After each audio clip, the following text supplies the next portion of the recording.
नमस्कार, केटीएम भोइसमा स्वागत छ। म महेन्द्र साई। विविध विषयवस्तुमाथि केन्द्रित रहेर कुराकानी गर्ने क्रममा आज भने हामी उद्योग वाणिज्य महासङ्घको चुनाव र समग्र व्यवसायका विषयमा कुराकानी गर्नेछौँ। यसका लागि हामीसँग नेपाल उद्योग वाणिज्य महासङ्घको स्वास्थ्य तथा सिप विकास समितिका सभापति हेमराज ढकाल हुनुहुन्छ। आउनुहोस्, उहाँलाई स्वागत गरौँ। यहाँलाई स्वागत छ। धन्यवाद छ। नमस्कार। सन्चै हुनुहुन्छ? एकदम ठिक छ।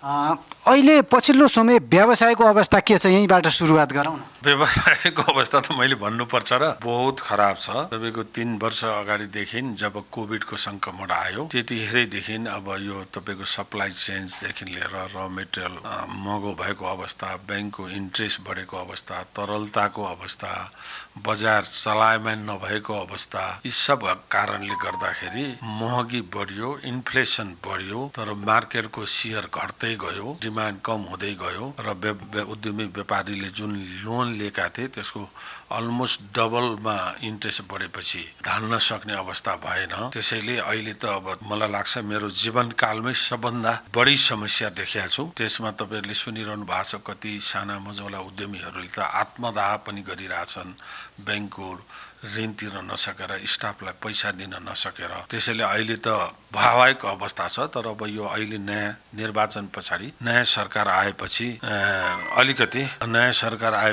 अलिकति वातावरण चेन्ज हुन्छ कि भन्ने देखिएको छ। जस्तै टुरिज्म पनि अलिकति बढेर गएको छ, रिमिटेन्स पनि भित्रिने रेसियो बढेर गएको छ, तपाईँको सेयर बजारमा पनि अलिकति पोजिटिभ सिम्टमहरू देखिया छ।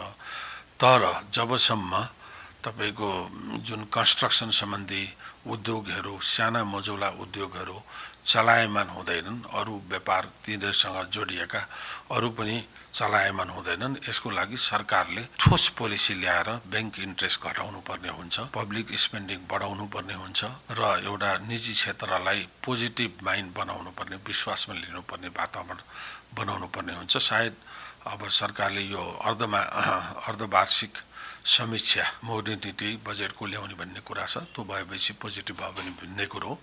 अहिले एउटा पोजिटिभ हुने माहौल बनिएको छ, तर अझै पोजिटिभ भइसकेको अवस्था चाहिँ छैन। जस्तो पछिल्लो समय जुन यो बैङ्कको ब्याज दर बढेका कारण व्यवसायहरूले आत्महत्यासम्म गर्नुपर्ने अवस्था आएको छ, पछिल्लो समय निजी क्षेत्रका लागि देखिएको समस्या बैङ्कको ब्याज दर नै हो अथवा अरू केही समस्याहरू पनि छन्? होइन, धेरै जोडिया छन्। अघि मैले भने जस्तै विभिन्न कारण छन्। एउटा ठुलो कारण चाहिँ ब्याङ्कको ब्याज दर पनि हो। अब यो नियमन निकाय नेपाल राष्ट्र ब्याङ्कले नि यसलाई नियमन गर्नुपर्छ जस्तो लाग्छ। ब्याङ्क पनि एउटा निजी क्षेत्रको एउटा पार्ट हो, ब्याङ्कलाई पनि जोगाउनुपर्छ। ब्याङ्क बिग्रियो भनेदेखि फेरि सबै उद्योग व्यवसाय अर्थतन्त्र नै धराशाय हुन्छ। ब्याङ्कको विरोध गर्न खोजिया पनि होइन मैले, तर ब्याङ्कले नै तपाईँको पब्लिकबाट 12-13% डिपोजिट उठाएपछि अब लेन्डिङ पनि महँगोमा गर्नु पर्यो। त्यो उठाउने वातावरण किन गरियो ब्याङ्कले, या नियमन निकाय चुकिया हो कि कसरी त्यो बाहिरबाट उठायो? इन्फ्लेसन रेटसम्म भएको त ठिक छ, त्यत्रो 12-13% डिपोजिट उठाएपछि लेन्डिङ पनि उसले बढीमा गर्नु पर्यो। अर्को तपाईँको जुन पब्लिकसँग रिमिटेन्सबाट आएको पैसा, अन्य सोर्सबाट आएको पैसा चाहिँ उत्पादनमा लगाउनु पर्नेमा जनताहरूलाई चाहिँ ब्याङ्कमा डिपोजिट गरेर ब्याज मात्रै खाएर बस्ने खालको एउटा नन प्रोडक्टिभ स्टेप पनि हो। यसले कुनै पनि फाइदा गर्ने देखिँदैन। त्यसैले कुन विभाग, सरकार चुको कि नियमन निकाय चुको कि ब्याङ्कहरू आफै चुके कि 12-13% डिपोजिट उठाउने नै ती गलत थियो। त्यहाँबाट अरू समस्याहरू सुरु भए जस्तो लाग्छ मलाई। इभन छिमेकी देशमा, इन्डियामा म दिल्लीमा गएको थिएँ, त्यहाँ बाटामा 8.5%, 9.5%मा लोन दिने भनेर एडभर्टाइज गरेको देखियो। त्यहाँ पनि कोरोना थियो क्या र होइन? हाम्रै मात्रै समस्या त होइन, हामी त झन् इन्डियासँग एकदम जोडिएको छौँ, खुला बोर्डर छ। त्यसैले त्यहाँ 8-9% हुँदा यहाँ 14-15% पुग्नु भनेको त्यसले विकृतिहरू धेरै लिएर आउँछ।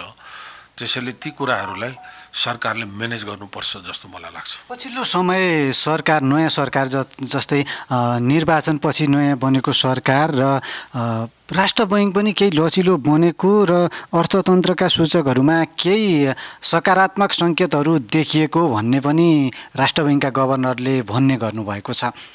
यसलाई चाहिँ कसरी लिनुहुन्छ? के अवस्था सुधार हुने अवस्थामा देखिन्छ अथवा सुधार उन्मुख हुने सम्भावना देख्नुहुन्छ? होइन, त्यो पोजिटिभ एउटा मैले अघि पनि भनिहालेँ, पोजिटिभ थट राख्नु पनि एउटा सकारात्मक कुरा हो। गभर्नरज्यूको मैले पनि सुनेको छु, उहाँले पोजिटिभली लिएर जाने नै कुरा गर्नुभएको छ। तर अझै अब नयाँ सरकार आएपछि अर्थमन्त्रीज्यूले पनि सधैँ पोजिटिभ कुरा गरेको देखेको छु। अझै अब यो अड्केर बसेको या बिग्रेर बसेको इकोनोमीलाई रिभाइभ हुनलाई थप नीति नियम या थप प्लान ल्याउनु पर्ने आवश्यक छ। यतिले काफी छैन, होइन। अब सायद आउँदै पनि होला, मैले नथाहा पाएको पनि हुनसक्छ। तर उद्योग वाणिज्य महासङ्घले एफएनसिसिआईले कसरी इकोनोमी रिभाइभ गर्ने भनेर लिखित मौखिक सरकारका सबै तह तबकालाई बताएको छ। त्यो अनुसार जुन नयाँ सरकार आएपछि पनि फटाफट होला कि भन्ने थियो, अरू फेरि स्लो डाउन भएको हो कि भन्ने निजी क्षेत्रले अनुभव गरेको छ। तर अब ढिलो नगरिकन यही माघ मात्रै महिनाभित्रै सरकारले गर्नुपर्ने कुराहरू, आर्थिक चलायमान गर्नुपर्ने या निजी क्षेत्र साना मझौला उद्योगलाई प्रोटेक्ट गर्ने कुराहरू लिएर आउनुपर्छ। स्पेसली अहिले उद्योगको कुरा गर्नुपर्दा त वास्तवमा उद्योगलाई दिने लोनको इन्ट्रेस्ट रेटै फरक गर्नुपर्छ भन्छु म त। अहिले अब नन प्रोडक्टिभ तपाईँको हायर एन्ड पर्सेन्ट जग्गा किन्ने त्यस्तोमा चाहिँ बरु इन्ट्रेस्ट कम भएको देखिन्छ। उद्योगलाई बढी नियमन गरेको या बढी त्यसलाई टाइट गरेको देखिन्छ। त्यसलाई 22 वर्ष गर्नुपर्ने हुन्छ। अझै गर्नुपर्ने धेरै छन्। तर अब राज्य नै तपाईँको कुन पार्टीको सरकार बन्ने राजनीतिक सङ्घर्षमै या अस्थिरतामै बितेको देखिन्छ। यसैको आउटकम हो हाम्रो इकोनोमी यो लेभलमा पुग्नुपर्ने जस्तो मलाई लाग्छ। भनेपछि राजनीतिक अस्थिरता र बैङ्कहरूले जुन खालको, जस्तै अर्को कुरा सरले भन्नुभयो, बैङ्कले यतिखेर बैङ्क पनि जोगाउनुपर्छ, व्यवसाय पनि जोगाउनुपर्छ। तर यता कता सुनिन्छ जतिखेर कोरोनाको समय थियो त्यतिखेर चाहिँ बैङ्कले निकै सस्तोमा लोनहरू दिएको थियो, बैङ्कमा पैसा प्रशस्त थियो। त्यतिखेर चाहिँ व्यवसायहरूले पैसा लिएर लगानी गरेर चाहिँ बैङ्कलाई सहयोग गरेका थिए। यतिखेर चाहिँ बैङ्कले पनि केही मात्रामा चाहिँ सहजता गरिदिनुपर्छ भन्ने पनि सुनिन्छ। यसमा चाहिँ यहाँको धारणा के छ? मैले भनिहालेँ, ब्याङ्क त वास्तवमा ब्याङ्कै बिग्रियो भने त अर्थतन्त्र चौपट हुन्छ, ब्याङ्क बिगार्नु हुँदैन। तर ब्याङ्क पनि एउटा प्रफिट गर्न बसेको एउटा व्यवसाय नै हो, होइन। अहिलेको सङ्कुचित अवस्थामा ब्याङ्कले पनि आफ्नो पहिलाको अवस्थाबाट खर्च घटाउनु पर्यो, आम्दानीलाई कम्प्रोमाइज गर्नु पर्यो। थोरै आम्दानी भए पनि म पनि सर्भाइभ हुन्छु, अरूलाई पनि सर्भाइभ, निजी क्षेत्रलाई पनि सर्भाइभ गर्नतिर लाग्छु भन्ने एउटा सेयरिङ फिलिङ गर्नुपर्छ जस्तो लाग्छ। सधैँ अब राम्रो इकोनोमी भए जस्तै प्रफिटहरू आइरहने त अवस्था ब्याङ्कको पनि हुनुपर्ने जस्तो लाग्छ, होइन। त्यसमा अब ब्याङ्क पनि निजी क्षेत्रै भएको कारणले, समग्र इकोनोमीको एउटा अभिन्न अङ्ग भएको कारणले ब्याङ्कले आफू पनि जोगिनु पर्यो र उसले लगानी गरेको उद्योग व्यवसायलाई पनि जोगाउने एटिट्युड लिनु पर्यो। अहिलेको अवस्थामा ठ्याक्कै गर्नुपर्दा कसरी इन्ट्रेस्ट छिटोभन्दा छिटो घटाउन सकिन्छ त्यसलाई ध्यान दिनु पर्यो। र अर्को, तपाईँलाई जसले चाहिँ इकोनोमी चलायमान नभएर, बजार बिग्रिएर, रिकभरी नभएर उद्योग व्यवसाय समस्या परेका छन्, तिनीहरूलाई एटलिस्ट असारसम्म रिस्ट्रक्चर गरिदिएर उनीहरूलाई पनि फेरि र मेटेरियल लिएर फेरि उद्योग सञ्चालन गर्ने माहौल बनाइदिनुपर्छ जस्तो मलाई लाग्छ। अर्को कुरा चाहिँ जुन व्यवसायहरूले यो चालु पुँजी कर्जाले पनि व्यवसायहरूलाई निकै समस्या बनायो भनियो। राष्ट्र बैङ्कले पछिल्लो समय चालु पुँजी कर्जालाई पनि केही संशोधन गरेको भन्ने छ। कतिको सहजता ल्याएको छ यो चालु पुँजी कर्जा संशोधन गर्दाखेरि चाहिँ व्यवसायहरूलाई? अहिले अब निजी क्षेत्रको वास्तवमा हाम्रो उद्योग वाणिज्य महासङ्घका विभिन्न जिल्लाका उद्योग सङ्घहरूले पनि जुन आन्दोलन गरिरहेको अवस्था, वास्तवमा यी दुईटा कुरा हो। एउटा चालु पुँजी, अर्को प्रिमियमको कुरा हो। म दुईटैलाई भन्छु तपाईँको। एउटा चालु पुँजी भनेको त अहिले 2.5 वर्षको रिस्ट्रक्चर गरिदिएको अवस्था छ। नयाँ अर्थमन्त्री या गभर्नरज्यू बसेर अब त्यो काफी छैन भन्ने पनि कुरा छ। तर अब एटलिस्ट एउटा रिस्ट्रक्चर गर्नु पनि त्यसलाई पोजिटिभ रूपमा म लिन्छु। बेस रेटबाट 0.5 देखि 6% सम्म एक्स्ट्रा लिन पाउने भन्ने रहेछ।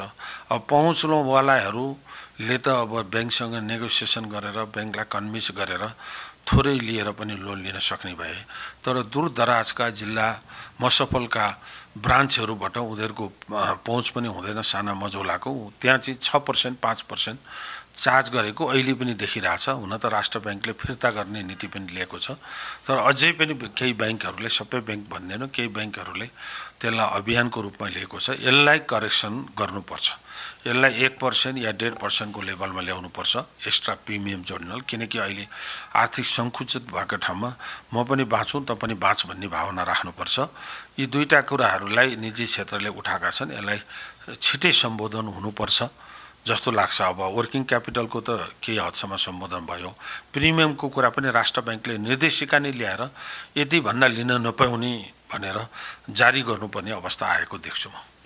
अब हाम्रो अर्थतन्त्र कोरोनालाई पनि चिरो अथवा भूकम्प, नाकाबन्दी लगायतका अवस्थाबाट माथि उठेको अर्थतन्त्र अब पनि माथि उठ्न जरुरी छ र निजी क्षेत्रको सबैभन्दा ठुलो सञ्जाल नेपाल उद्योग वाणिज्य महासङ्घको नेतृत्वमा पनि हुनुहुन्छ हजुर। त्यो भएपछि अब यो अर्थतन्त्र अहिलेको अवस्थाबाट माथि पुर्याउनलाई अथवा अर्थतन्त्रलाई सही ट्र्याकमा ल्याउनका लागि कसको भूमिका के हुनुपर्छ? अनि यो सामूहिक दायित्व हो जस्तो लाग्छ। बिग्रेपछि अलिकति सेन्सिटिभ भएर सबै मिलेर निजी क्षेत्र, अब सरकार, राष्ट्र ब्याङ्क मिलेर यसलाई समाधान दिनुपर्छ जस्तो लाग्छ। हामी निजी क्षेत्र भनेको त सरकारलाई हामीले बुझेको अर्थतन्त्रका सूचकहरूलाई यस्तो यस्तो भइरहेछ, यसलाई यसरी करेक्सन गर्नु, हाम्रो अवस्था यस्तो छ, राजस्व पनि सरकारको उठ्नुपर्छ, तर निजी क्षेत्र पनि बाँच्नुपर्छ, ब्याङ्क पनि बाँच्नुपर्छ भनेर एउटा समन्वयनकारी भूमिका निभाउँदै आएको, हामी त निभाइ पनि रहेछौँ।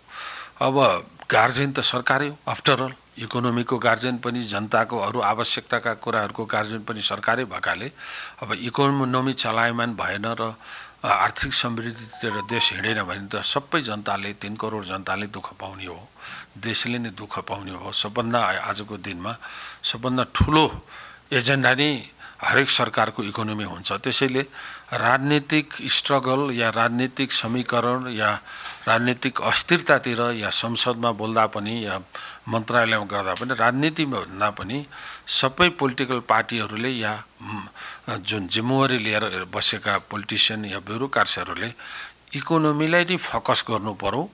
बिग्रेको इकोनोमीलाई छिटोभन्दा छिटो रिभाइभ गर्नको लागि त्यसका सुझावहरू हामीले दिएकै छन्, ती सुझावहरूलाई कार्यान्वयन गर्नतिर लाग्नु पर्यो। अनि मात्रै अब देशले पनि जित्छ, निजी क्षेत्रले जित्छ, सरकारले पनि जित्छ, सबैले जित्छ जस्तो मलाई लाग्छ। अब यहीँ भए व्यवसायका कुरा, व्यवसायका समस्या समाधान, समग्र अर्थतन्त्रका विषय। अब चाहिँ उद्योग वाणिज्य महासङ्घको चुनाव पनि आउँदैछ, त्यतातिर लागौँ। चुनाव आउँदैछ, चैतमा चुनाव छ, तपाईँको तयारी के छ? चैतमा चुनाव छ। वास्तव हाम्रो महासङ्घको विधानमै 3 वर्ष पुगेपछि चैत 28 गते एजिएम हुने, 29 गते चुनाव हुने भनेर तोकेको छ। धेरै वर्ष पछाडि लास्ट इयर मात्रै यो कोरोनाको कारणले सरकारले सभा सम्मेलन गर्न 25 जना भन्दा बढी भेला हुन नदिएको कारणले भएन। यसपाल त पक्कै पनि टाइममै हुन्छ हैन। अब त्यसमा म वस्तुगतबाटै चियाबाट पहिलादेखि प्रतिनिधित्व गर्दै अब कृषि उद्यम केन्द्रको सञ्चालनदेखि लिएर अहिले स्वास्थ्य तथा सिप विकासको काम गर्ने मौका पाएँ। कोभिडमा पनि स्वास्थ्य सम्बन्धी समस्या, आइसोलेसन खोल्ने,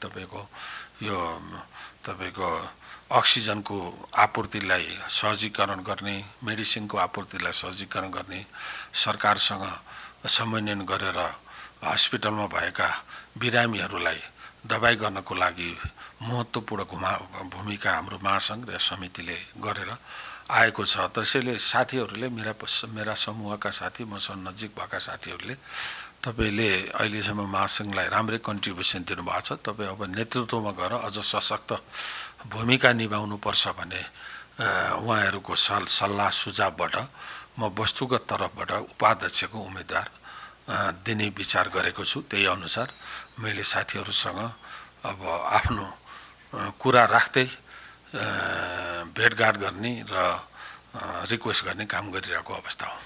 जस्तै पछिल्लो समय यो कोरोना लगायत यो अर्थतन्त्रको अवस्थामा चाहिँ उद्योग वाणिज्य महासङ्घको नेतृत्वले काम गर्न सकेन भन्ने खालको आरोप पनि आउँछ, जुन जिल्ला नगरका व्यवसायीहरूसँग कुराकानी गर्दा, मफसलका व्यवसायीका अध्यक्षहरू अथवा उद्योग वाणिज्य सङ्घका अध्यक्षहरूसँग कुराकानी गर्दाखेरि यसलाई चाहिँ कसरी लिनुहुन्छ? अब तपाईँ उपाध्यक्षको उम्मेदवार बन्दै गर्दाखेरि तपाईँले समग्र व्यवसायलाई समेट्ने एजेन्डाहरू चाहिँ के छन्? अब मैले मेरोभन्दा सिनियरको कुरा त खासै के गरौँ, अहिले अवस्था पनि वास्तवमा यो जुन 2 वर्ष भयो यो कार्यकालको, त्यो 2 वर्ष सधैँ सहज रहेन। तपाईँको यो कोरोनाको कुरा, रसिया युक्रेन वारको कुरा, आर्थिक तपाईँको समस्यादेखि लिएर धेरै समस्याले गर्दा अहिले नेतृत्वले काम गर्न पनि अप्ठ्यारो भएको अवस्था हो। तर अब म पनि मुसफलबाट, जिल्ला नगरबाट सुन्छु, वस्तुगतका अध्यक्षहरूबाट सुन्छु कि अहिले वास्तवमा कार्यकालमा त्यति महासङ्घले भूमिका निभाउन सकेन हाम्रो समस्या समाधानको लागि भन्ने मैले पनि सुनेको छु। अब यसबारे मैले यति नै भने। अब मेरो एजेन्डा के हो भन्दाखेरि म आफै पनि निर्यातमा, कृषिमा, उत्पादनमा, ब्याङ्किङदेखि लिएर सेवामूलक सबै धेरै सेक्टरमा आफूले व्यवसाय गरेर आफ्नो भूमिका निभाउँदै देशलाई कन्ट्रिब्युसन दिने, राजस्व तिर्ने र रोजगार दिने काम गर्दै आएको यी सेक्टरहरू मलाई डिटेलमा एक्सपिरियन्स पनि छ र मैले महासङ्घमा बसेदेखि नै इमान्दारीपूर्वक आफ्नो भूमिका निभाउँदै आएको छु र म जिल्लाको नेटवर्क, वस्तुगतको नेटवर्क, टोटल समग्र उद्योग वाणिज्य महासङ्घको संरचनासँग परिचित छु, साथीहरूसँग पनि परिचित छु र सबै सेक्टरका समस्याहरू मैले बुझिया छु। यदि म नेतृत्वमा पुगेँ भने सबै साथीहरूलाई समेट्ने हिसाबमा, उहाँहरूको आवाज सुनिने हिसाबमा, उहाँहरूको आवाजलाई सम्बोधन गर्ने हिसाबमा म आफै फिजिकल्ली लागेर अगाडि बढ्नै छु र मैले गरेका कामहरूले महासङ्घको शाखलाई अगाडि बढाउन या शाख बढाउनको लागि सहयोग गर्ने हिसाबमा निस्वार्थ निजी क्षेत्रको लागि काम गर्ने हिसाबमा मैले भोट मागिरहेको छु र म अहिले तपाईँको पपुलर यो सञ्चार माध्यमबाट पनि त्यही कुरा राख्न चाहन्छु। जस्तै अब हजुर उपाध्यक्षको उम्मेदवार हुँदै गर्दाखेरि महासङ्घ 2 वर्ष अथवा यहाँभन्दा यो अहिले जुन महासङ्घ छ यसको कार्यकालमा चाहिँ कोरोनाले गर्दा निकै काम गर्न निकै गाह्रो भयो भन्ने पनि सुनिन्छ। अब यो कार्यकालमा अथवा महासङ्घको अहिलेको नेतृत्वले के गर्न सकेन र अब आउने नेतृत्वले के गर्नुपर्छ जसले व्यवसायीहरूलाई, सबै व्यवसायहरूलाई समेटेर यो अर्थतन्त्रलाई पनि अगाडि लिन मद्दत पुग्छ? अब अहिलेको कार्यकालमा गर्दा त बडा अब अलिकति अहिलेसम्म नभएको गाह्रो पिरियड छ र त्यसरी मेरो सिनियरको लागि म खासै भन्न चाहिनँ। तर एउटै कुरा के भन्न सक्थ्यो भने महासङ्घले योभन्दा बढी निजी क्षेत्रको लागि लबी गर्ने या सेवा दिन सक्थ्यो कि जस्तो मलाई पनि लाग्छ। अर्को क्वेसन के थियो तपाईँको? यो जुन यो अवस्थाबाट निजी क्षेत्रको यो निजी क्षेत्रका व्यवसायहरूलाई र अर्थतन्त्रलाई अगाडि बढाउनका लागि चाहिँ महासङ्घले चाहिँ के गर्नुपर्छ?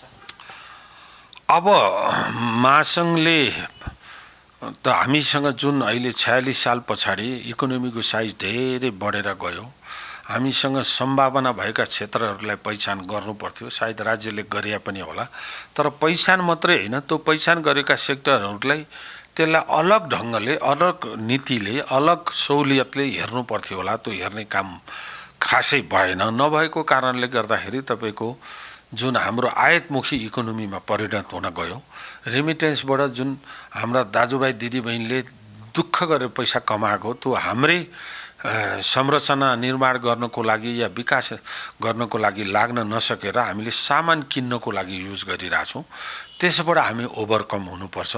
हामीसँग सम्भावना भएका, पोटेन्सियल एडभान्टेज भएका वस्तुहरू जस्तै पर्यटन, कृषि लगायतका कुराहरूलाई हामीले उच्च प्राथमिकता लिएमा राखेर कसरी आयात घटाउन सकिन्छ, कसरी हामीसँग सम्भावना भएका मौलिक प्रोडक्टहरूलाई चाहिँ निर्यात प्रवर्धन, त्यही अब महासङ्घले पनि म नेतृत्वमा पुगेको खण्डमा चाहिँ यिनै सम्भावनाका कुराहरूलाई उजागर गर्दै हामीसँग सम्बन्धित उद्योग मन्त्रालय, अर्थ मन्त्रालय, राष्ट्र ब्याङ्क या तपाईँको कृषि मन्त्रालय लगायत जुन विकासका मन्त्रालयहरूमा हामीले पोलिटिसियनहरूलाई ब्युरोक्राट्सलाई बुझाउँदै आयातमुखी अर्थतन्त्र नभएर चाहिँ स्वावलम्बन अर्थतन्त्र बनाएर हामीले आफूले उपभोग गर्ने सामानहरू, खाद्य सामग्रीहरू, लाइभ स्टकहरू यी नेपालकै उत्पादनलाई चाहिँ क्वालिटी वाइज बनाएर चाहिँ खपत गर्ने नीति लिएर जानुपर्छ। यसैमा मेरो समय र मेरो आफ्नो इफोर्ट पनि लाग्छ भन्ने मैले सोचेको छु। जस्तो हामीले जिल्ला नगरका व्यवसायहरूसँग कुराकानी गर्दाखेरि उहाँहरूको चाहिँ एउटै कुरा चाहिँ के छ भने उद्योग वाणिज्य सङ्घको नेतृत्वमा चाहिँ आयात गरेर बिक्री गर्ने व्यवसायहरू मात्रै पुग्नुभयो, त्यही भएर हाम्रो समस्या चाहिँ समाधान हुँदैन, अथवा जो यहीँ उत्पादन गर्छौँ, यहीँ कृषि उत्पादन गर्ने व्यवसायहरूबाट चाहिँ जान नसक्यो, अथवा उत्पादनशील क्षेत्रमा उत्पादनशील उद्योगमा लागेका व्यवसायहरू त्यहाँ जान नसक्दाखेरि चाहिँ समस्या आइरहेको भन्नुहुन्छ। यसलाई चाहिँ कसरी चिर्न सक्छ अब नेतृत्वले, अथवा कसरी चिर्न सक्नुपर्छ? होइन, हाम्रो एफएनसिसिआई भनेको उद्योग वाणिज्य भन्ने दुईटै सेक्टरलाई प्रतिनिधित्व गर्छ।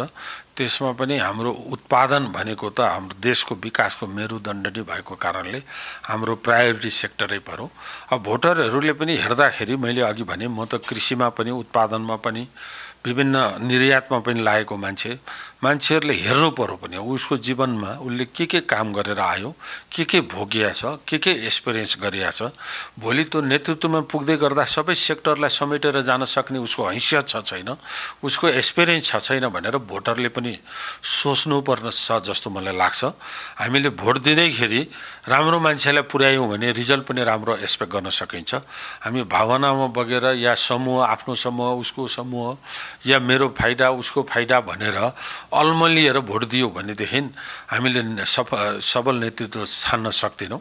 त्यसैले भोटरहरूलाई पनि या जिल्ला उद्योग वाणिज्य सङ्घ या वस्तुगत सङ्घका साथीहरूलाई पनि हामीले नेतृत्व छान्दा पनि बहुत संयम भएर त्यसको सबै कुरा बुझेर र उसको नियत र उसको इफिसियन्सी र निजी क्षेत्रप्रति उसको कन्ट्रिब्युसन बुझेर भोट दिएको खण्डमा पक्कै पनि उहाँहरूले भनेका अब आफ्ना उत्पादनहरूलाई बढाउने कुराहरूमा या वाणिज्य मात्रै ट्रेडिङ मात्रै गरेर चाहिँ देश चल्दैन। राजस्व भनेको त हामीले कुनै सामान इम्पोर्ट गऱ्यौँ भने तपाईँको 100 रुपियाँ इम्पोर्ट गऱ्यौँ भने 20 रुपियाँ राजस्व तिर्छौँ, 80 रुपियाँ त बाहिरै जान्छ। त्यसैले रेमिटेन्सबाट आएको पैसाहरू बाहिरै पठाउनु भन्दा पनि यहीँ उत्पादन गर्ने, हामीसँग नभएका सामान सबै हरेक देश सबै चिजमा इन्डिपेन्डेन्ट त हुन सक्दैन, स्वावलम्बन त भन्नु सक्दैन। हाम्रा प्रायोरिटी क्षेत्र छुट्याउनु पऱ्यो, ती प्रायोरिटी भएका सेक्टरहरूलाई चाहिँ हामी स्वावलम्बन हुनु पऱ्यो, त्यसलाई चाहिँ आफ्नै उत्पादनले धान्नु पऱ्यो र जुन उत्पादन चाहिँ हामीले गरेर पनि इन्टरनेसनल कम्पिटिसन गर्न सक्दैनौँ, त्यसको सम्भावना कम छ भने तिनीहरूलाई ल्याउनु पनि पऱ्यो। तर ओभरअल इकोनोमी हेर्दाखेरि हाम्रो आयातमुखी इकोनोमी हुनु भएन कि हाम्रो इन्डिपेन्डेन्ट इकोनोमी या निर्यातमुखी इकोनोमी हुनु पर्यो। त्यसैमा लाग्ने विचार मैले चाहिँ गरिएको छु, साथीहरूले पनि त्यही रूपमा बुझ्नुहुन्छ भन्ने आशा पनि गरेको छु। हुन्छ, समय र विचारका लागि यहाँलाई धेरै धेरै धन्यवाद। धन्यवाद छ, तपाईँहरूलाई धन्यवाद छ। Thank you.